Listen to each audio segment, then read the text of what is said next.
Welcome to Just to Know You, the podcast that interviews regular people at SAES and finds out they are far from regular. That's right. I'm your host, Darian Batten. And I'm Angela Kerskaden. Let's get started. All right. Welcome, Enrique. Thank you for joining us today. Well, thank you very much. I appreciate being asked to join. Oh, this is awesome. Okay, well, I'd like to start off by introducing you to our listeners. Why don't you tell us about, so this is your first year here in Saudi Arabia? Correct, it is my first and year. And what brought you to SAES? What was the pull and your drive to come here? Pretty much ever since I was young, I've always kind of wanted to travel and see the world and just be out there. And it really hadn't worked out. But the main reason why I'm here, believe it or not, I was sitting around with my fellow counselors and, complaining, as most educators do in the United States, about a little bit of money that we make. Sure. And one of the counselors that I was sharing an office with was like, have you ever thought about teaching overseas? And I mentioned that, I flirted with the idea, but I just never knew how to get the ball rolling, and for the lack of a better term. And she goes, well, she mentioned she had taught for not for Aramco, but for in Abu Dhabi. She had been a teacher in Abu Dhabi. But then she said, Enrique, I have a really good friend who worked for Aramco, and you wouldn't believe what they pay those Aramco teachers. So, literally as we're talking, I turned around on my computer and I just put in Aramco in Google, and I went to the website and I submitted. They didn't have any counseling positions open at the time. They just had but I actually submitted for a second grade teaching position. So I submitted my application, and then, per Aramco was a couple weeks later, I got my first contact, and it was like, oh, by the way, I see that you're a certified counselor. Do you want to get away from counseling? Is it that you want to go back into the classroom, or would you like to be a counselor? Like, of course, I said, well, no, I'd like to be a counselor if that's possible. And that's pretty much how I got the ball rolling. That was like September of last year. And I landed in Kingdom March 14th. March 14th? You came in the middle of the year? I came in the middle of the year, yes, ma'am. And so you were joined by your wife, and how many children do you have? I actually came by myself in March. Mm-hmm. My wife and I have two children. I have a 17-year-old daughter. She's a senior, and she goes to the ISG Academy here. Nice. And then my son's 14. He's a freshman at the ISG Academy as well. Nice. And they just joined me, I would say maybe about 7 weeks ago. So I was here by myself. Yeah. And single housing over there in Mint. So your wife is you're not a teaching couple, she doesn't teach No, as well. My wife's a professor, but she's never gotten certified. She's never taught in elementary or high school. She's always taught the adults.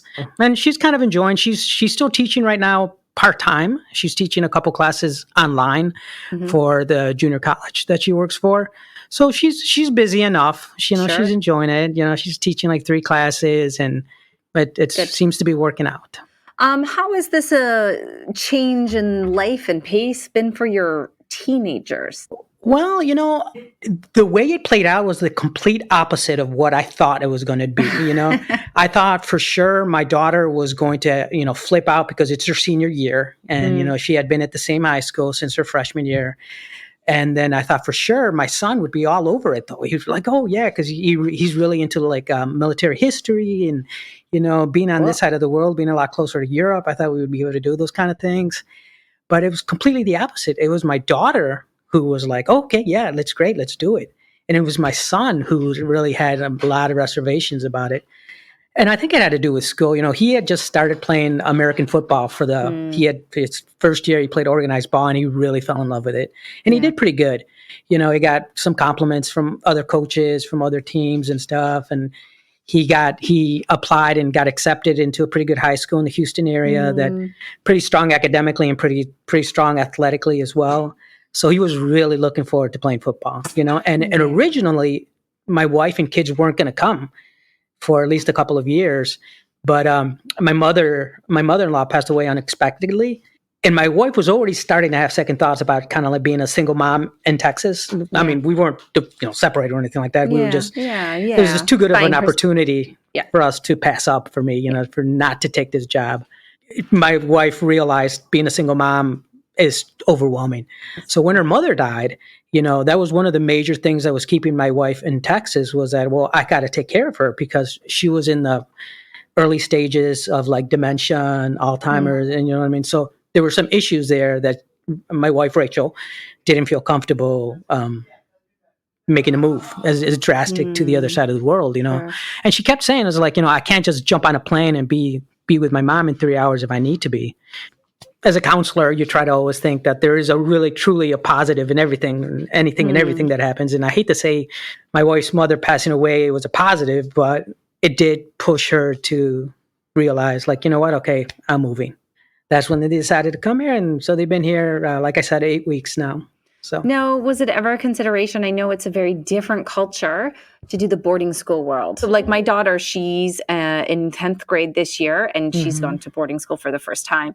Was that ever a consideration for you guys, or was that jump just too much to take? Well, my kids didn't get here in time they started the school year late to begin with. They started I love Aramco, but, there are certain things that you're told to expect, and it's kind of a slow moving process. And getting my family visas and, the famous yellow paper, which is literally a piece of yellow paper, by the way, when you eventually get it, that took a while. So they were late starting school. They didn't start school about 2 weeks into the school year. So we really didn't have the option of doing boarding school this year. I see. Now, my son has flirted with the idea. Aramco had a boarding school fair just a couple weeks ago on campus. Well, not at the middle school. But to be honest with you, I don't know. I don't think I'm ready, to be honest with him, for him to go away. And my wife is really not on board. And he kind of goes back and forth. I feel bad because I almost feel like the only reason I don't want him to go is selfish for my part. Well, I'm pretty close to my son, but at the same time, I was like, oh, but this is a once in a lifetime opportunity. How many kids get to go with a boarding school? And I know. I don't know. We'll see. We'll see what he decides. But right now, the wife isn't too excited about it, and I'm not too excited about it. So we just might hopefully let it die down. And yeah. I relate with 100% of everything you're saying. I think everybody that's listening to this is probably saying, yep, I was there, or wherever they are in their journey of, if you've got little children, you just don't ever see this as it's never your plan. It's not really kind of what you thought you were going to do. But, and I think I think it works for some people and some families. And yeah, I really struggled with that, like figuring out if this would be a fit for our family. So far, it's been a positive experience for us. But it's a huge decision. It felt, especially that part where you said, I don't know if I'm ready. That's how I felt. I was like, I don't know if I am ready for that. When you think about your kids, if you were to think of 2 words to describe your son and your daughter, what words would you use? I would say it's completely different. My son has always been a very social, he makes friends pretty easily. Kind of easygoing, kind of mellow, And then my daughter's always been a little bit more high strung and stuff, a perfectionist, and she really pushes herself pretty hard to be a perfectionist. I always find it so interesting that they're brothers and sisters growing up in the same household with the same, the same parent. Pretty Same much DNA. the same DNA, but it's amazing to see the individual personalities develop, and they don't really haven't changed that much. It's not like, one day she was, this and the next day she's that. We've seen this ever since she started like talking, and the same with him. So those personalities were there, and hopefully we've developed them. And so let's kind of take it back a little bit. You are from where? Oh, I was born and raised in Chicago, Illinois. And so I don't mind sharing my age. So I was born in 1971 in Chicago. I was first generation born in the United States. My parents were immigrants. So Mexican-American, Mexican immigrants in Chicago. And I was back in the 70s. And so English was not my first language. Actually, I always tell people that, Popeye taught me how to speak English until I got to kindergarten. And then I went to a small Catholic school, so they didn't have bilingual programs or anything like that. So they just threw me in there. In a way, I think I've done okay because, I did, undergraduate degree and my master's degree, and but it did affect me in the sense that I have a pretty severe stutter issue in early elementary, but it was just it was a weird stutter. I was thinking about this, getting ready for this, interview. It's like, it just dawned on me that the stutter that I would deal with, it was just when I was called on to read at school. So I never really experienced much of a stutter, like speaking to pretty much anybody else, So it was kind of like school associated. So I think it might have been with the case. Maybe I was just a really nervous kid, and I did have high anxiety when I was early years. But anyway, so I was born and raised in Chicago, and I lived in Chicago till I was about 24. And then at 24, this is one of those kind of a long story, but I have a condensed version of it. So I was 24. I was like 24. It was in 1996, and or 23, in that ballpark, maybe 22. I don't know. I'm not a math guy. But anyway, so my mother had gotten sick, and she was having a severe back pain issues, and we couldn't find what the problem was. I mean, we had taken her to specialists in Chicago and, doctors in Chicago. I mean, we couldn't find what the issue was. So come January of 1996, she came and she spent some time. My dad's side of the family lived in the Houston area. So they came down here to spend some time in the Houston area. And the weather was wonderful. You know what it is. When I say down here, in my head, I'm back in Houston, I guess. But I'm thinking Houston. I was there. I was there with you. Okay, perfect. Thank you. So, so my mom gets to Houston. It's January. It's like complete night and day from Chicago. Chicago's like 30 below zero, and Houston is like 80 and sunny. So whatever issues she had, it made her feel a lot better. So at that time, kind of fast forward a little bit. My brother was the first college graduate in our family, so he was back in the day of computer programming was his major. So smart guy. And yeah. So he, and he had been doing okay, and so he jumps the gun and he buys him a house in Channelview, which is a suburb of the Houston area, the northeast area of Houston. So this is like April, March, April, in that ballpark, maybe late April.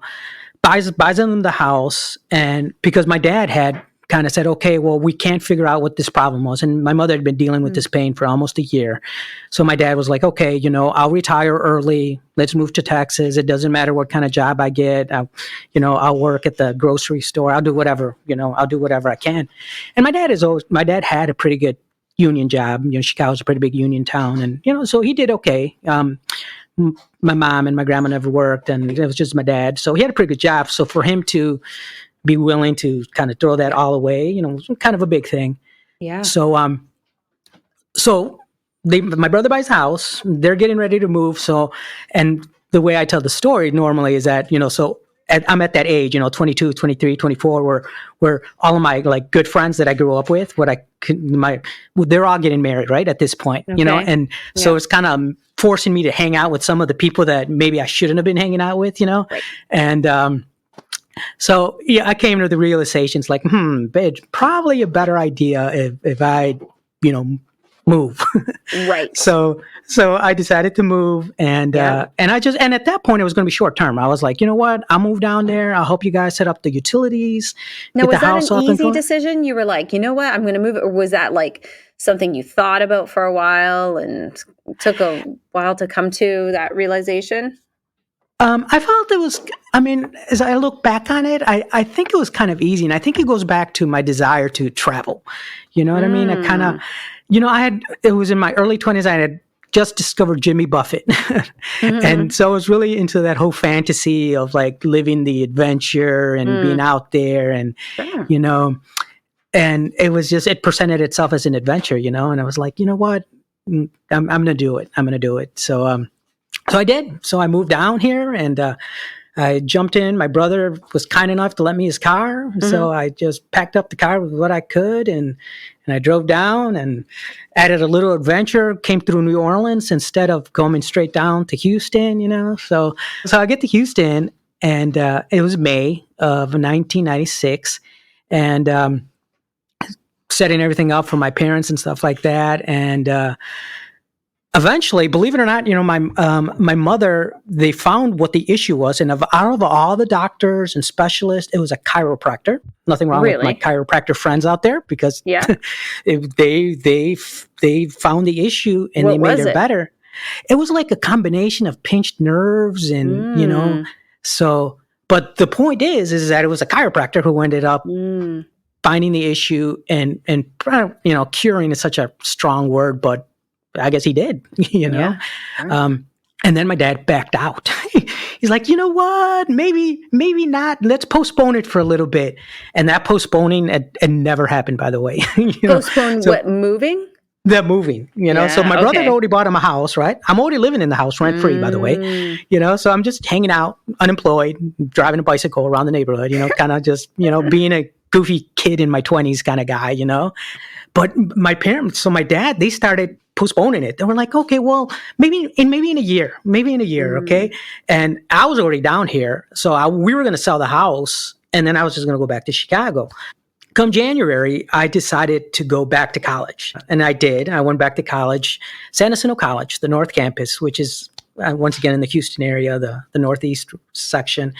And so I started college in January, and then I met my soon-to-be wife. Well, at that time, soon-to-be, but I met I met my wife in like March, and we're still married, 25 years, and she's the mother of those two kids I was talking about earlier.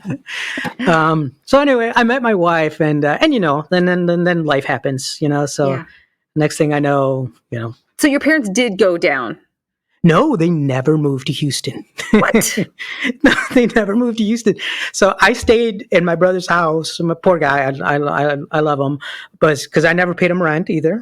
Good brother. One day, yeah, exactly. One day I tell myself, if I ever make it big, I'm going to write him a big check one day. So I don't know. It depends on how you define making it big. So I haven't nailed that down yet. So that's my window. When do we ever make it? Yeah. Exactly. Wow. But, yeah. So anyway, that's how I ended up in Houston. That wasn't the condensed version, by the way. That was a really long version. Are your parents still around? Unfortunately, they both passed away with COVID in 2020. So we lost my mother first in like March, and then I think we lost my dad in like July. My dad had late stages Parkinson's, so I think that pre-existing conditions kind of thing. So he was, once he got it, it wasn't good. And then my mother had been diabetic for a really long time, and she had a couple heart surgeries and a couple heart attacks. So, when they got it, and this was the beginning of that whole insanity, So once they put you on a ventilator, even back then, you kind of knew that it wasn't going to probably end good. But I'm sorry. Yeah, no, it's okay. I mean, it's life, You have to really learn to take the good with the bad, and it's a good example.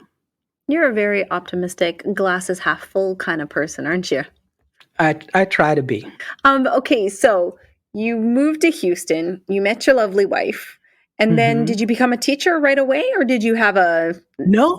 I mean, I had been flirting with junior college since I was like 17 in Chicago, but I never really took it seriously, So when I came here to Houston and started over in January at the local junior college, and I don't know how smart this makes me sound, but I decided to start over. I didn't want to go through the hassle of trying to bring my credits over or anything like that. So I literally started over. So I did the 2 years because it's a junior college. So, as my freshman and sophomore courses. So like I said, I met my wife in January, and like in February, I think it was March of that first year. And I'm sure it helped the progression of the relationship, the fact that I had, my own house and the burbs and, you know what I mean? So we she was like, this guy's fancy. Exactly. So we ended up getting married in October of that year. So, all of a sudden, we're wow. So you met her in January and you got married in October. Yeah, it was quick. You knew. So, you knew. Yeah, you know what? That sounds so cheesy, and I'm not a cheesy kind of guy when it comes to that kind of stuff. But yeah, I really did. It's like, now that I think about it, it's like, you kind of know when you don't really want to be with anybody else, and you don't want to talk to anybody else, and you're just really, you're all in. Can I ask how old you were? I was 23, I think. Well, you can do the math if you have something to do with some math. So I'm 1971, and then it So was you're 52? 1996. I'll be 50. I think I just turned 51 this year, Oh, okay. right? Yeah, I think I just Sounds turned right. 51 this year. So I think I was 22, 23. She was 18. She was 18. But women really are a lot more mature than men. And to this Facts. day, she's still the more mature one. I mean, even back then she was, it didn't take her long to realize that she had to be the responsible one. What was your first job?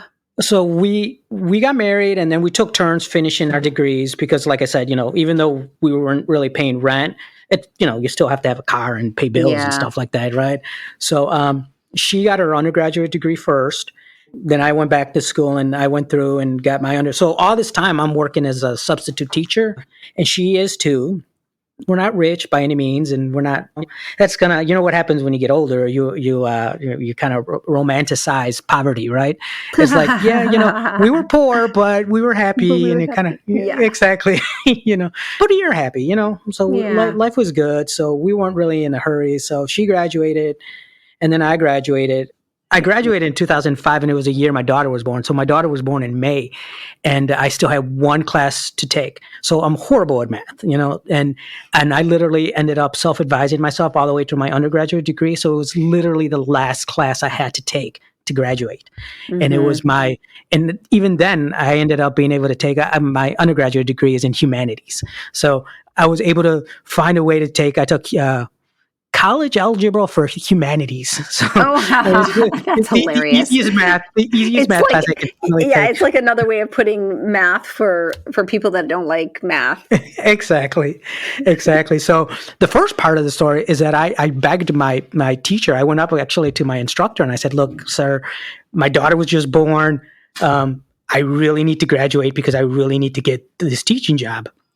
And I had just had just signed a contract. And even with that was kind of a silly story in the sense that I had to sneak into a job fair because in order to go into the job fair, you already had to you either had to have graduated with a teaching degree, or you had to already have a letter showing that you had gotten into an alternative certification program. Okay. I don't know how familiar people are with that, but in the states where there's high need of teachers, certain states will offer an ACP program, which stands for Alternative Certification. And as long as you have a bachelor's degree from an accredited university, you can do this ACP program. And but the thing is that you can't get into job fairs unless you have that ACP program letter, and you don't get that letter until you get your degree. And I wasn't going to get my degree until I passed that last math class. So I heard about a job fair and I literally snuck in. And then I snuck in. And at that time, my wife's grandmother had worked as an aide for one of the local school districts, and they knew her and they loved her. And I went straight to to their table and, this is Rudell's, grandson-in-law, and they introduced me and they interviewed me and they hired me.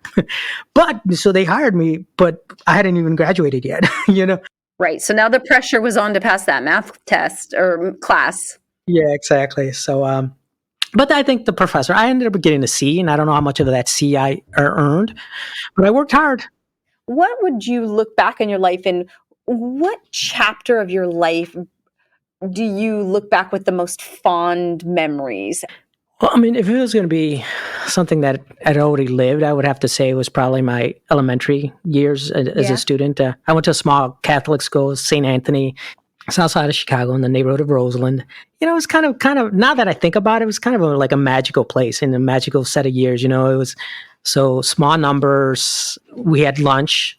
We had like lunch ladies, which were like the mothers of my friends, They would come in and they would make homemade food like every day. And to this day, some of the best memories I have about eating food is, from these ladies. That's so opposite than the stereotypical like cafeteria where people get like mush on their plate or something, Exactly. But yours sounded amazing. Yes, it was. And, just overall, it was just a really good experience. I really enjoyed it. And I don't want to say I liked school because I was never really a good student until, my college years, but I liked my friends and I liked my teachers, and overall life was good. You're young and you're innocent. And, some of the best memories I have about like Christmases and stuff like that was in that window. There's something magical about a childhood, right? Exactly. It's just, I once heard somewhere that we either spend the rest of our lives either trying to recapture our youth or trying to forget it. what part of your life was kind of the most challenging, and you look back on those years and you think that was hard? The phase of my life right before I moved to Texas, I was just, kind of being a knucklehead, the way late teens, early 20s Yep. boys will be like, and not really putting the priorities in line that I should have, At the same time, you can't really question life too much because I kind of stress myself out sometimes. It's like, well, what if I would have been serious in school? Then I wouldn't have moved to Texas and I wouldn't have met my wife and I wouldn't, what I mean? But it's like, it's kind of a silly thing to think about. But I would say, that phase. So probably from like the 16 to like 21, 22. I mean, I had fun. Don't get me wrong. I mean, there's some fun memories there. Absolutely. But now as an adult, I kind of think, well, maybe I wasted some opportunities there, wasted maybe a little bit too much time with kind of, quote unquote, having fun, Yeah. Were they hard though? Were they hard years? I think they were hard, maybe more as I think about them now. I wasn't like depressed or anything like that at that time, you know what I mean? But I was starting to feel like right before I moved to Texas, it was like, man, I shouldn't really be in this position. I shouldn't be almost 23. My friends were graduating college, getting married, and they seemed to be following the prescribed American life plan where, I was still kind of hanging out with some friends, maybe, midnight, 1:00. And, I was making decent money. I was selling insurance. So it wasn't an issue about not making money, but, I was spending it all, literally. And so, it's just, I wouldn't say they were hard, but you know what it was? I would think, and it's interesting that you just bring this up because the first time I really thought about it, I just don't think they had meaning for me. They weren't meaningful years, I mean, they weren't meaningful. They weren't, now I feel a little bit more fulfilled, you know what I mean? I kind of fell into the world of education and I'm the school counselor now. I really liked being a school teacher and I've really enjoyed being a school counselor. I think it even goes back way to when I was a kid at elementary school. I wanted to be a priest for several years, for quite a bit of years. I maybe even as a kid, I kind of knew I wanted to do something more than just, just make money and have fun, So I would say that's why maybe it was probably my most troubling years that I would consider. I feel like you're really insightful, and I feel like you really dug deep with that. And thinking back on those, I think I really like the word you used. It just didn't have meaning to you. Now, when you think about who you are today, what are your values? What are things that define Enrique?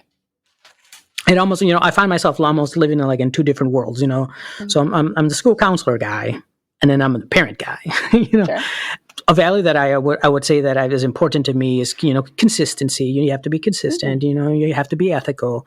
And sometimes when I try to explain to people, I said to explain it in the most simplest way is that just, if just you personally know that you tried your best every day, those days add up. And then eventually you're going to be in a good position. But it's not somebody else tells you you did a good day, you had a good day, or you're doing good. It's like it's a you thing. Are you doing your best? Are you trying your best? Only you know that. And that's kind of the way I kind of try to live my life. It's like when I was teaching, it's like, I tried to be the best teacher I could every day, even if I accepted that every day wasn't my best day because maybe I was sick, maybe I wasn't feeling well, or or whatever the case might be. Just try to make the best of every day, and eventually all those days add up, and hopefully get you to where you want to be and be the person that you want to be. So I heard you say two words there. You said your values are being consistent and being ethical, and to you, consistent means trying every day. Is that right? Like being your best you every day, and that's consistent. Yes. I would agree. Yes, ma'am. Okay. Yes. When you first said consistent, I think what popped into my mind is being the same person all the time. Would you say that that's part of your definition? Well, it's interesting that you put it that way because, technically, I mean, and kind of turn this into like a philosophy segment, but,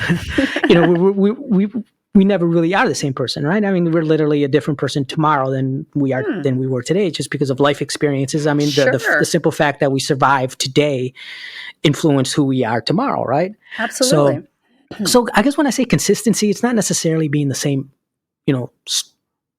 100% same person, Mm. but I guess maybe consistent in just, the way you treat people, what things you value is important and what things you work towards. I guess that's what I mean by consistent. Man, do I love a consistent person.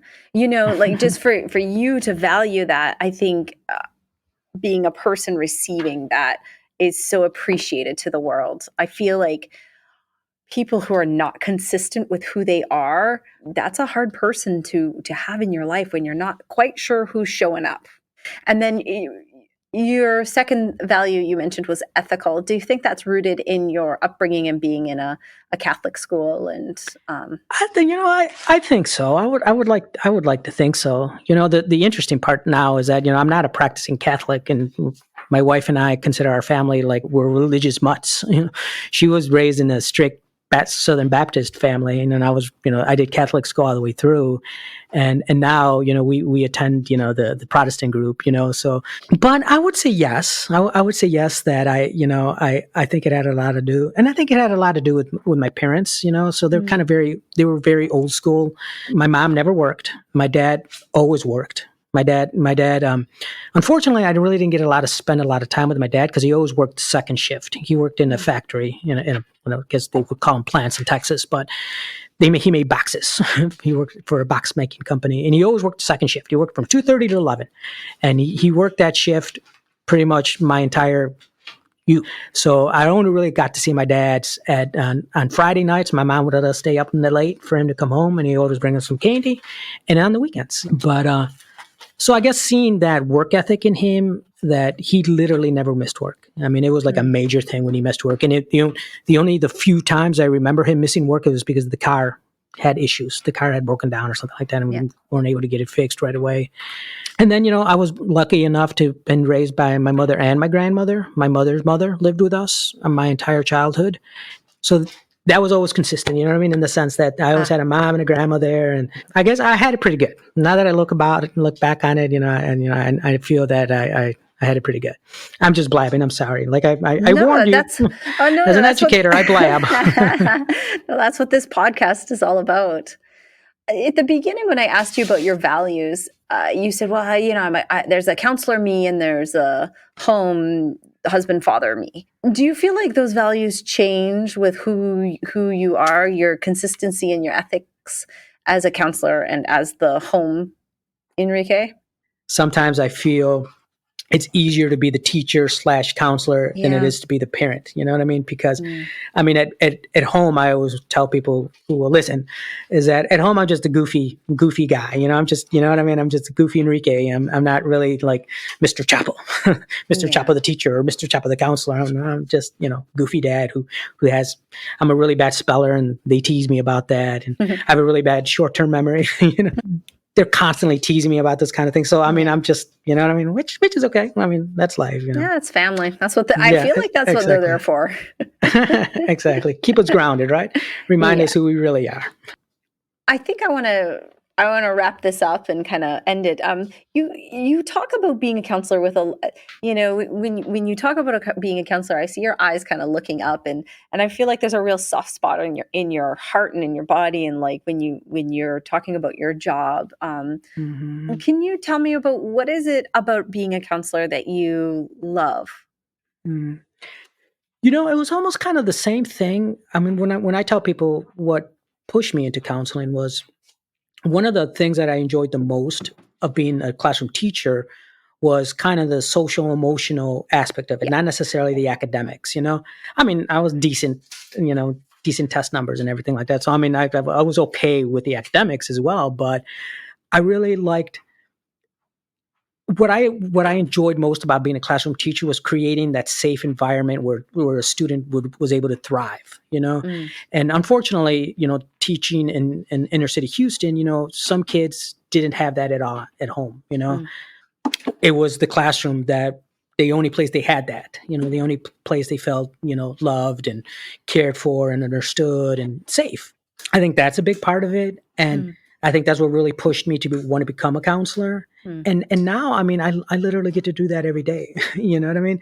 It's okay to strive to be perfect, but, you try to get them to understand that, we're never really going to be perfect, and if you don't start to accept that, you're just going to cry every day, and you want to cry every day. I just, I like helping, and I like helping. I like feeling that kind of a positive in this world, trying to make the world, this sounds really cheesy, but, I really want to make the world a little, hit you with the cheese. Yeah. I really try to make the world a better place, day by day, you know what I mean? Sure. Instance by instance, case by case, just try to make the world a better place. And I think as a counselor, it's one of the few jobs where you really get an opportunity to do that. Well, this has been just such a joy and a pleasure. Thank you. Thank you for listening to Just to Know You. We would like to thank our amazing tech man, Mr. Kent Arimura, Sterling McDonald for the podcast music, and the SAES community. See you next time. If you know anyone who you think has a great story to tell, we would love to hear about it. Please send an email to either Angela, Darian, or Kent.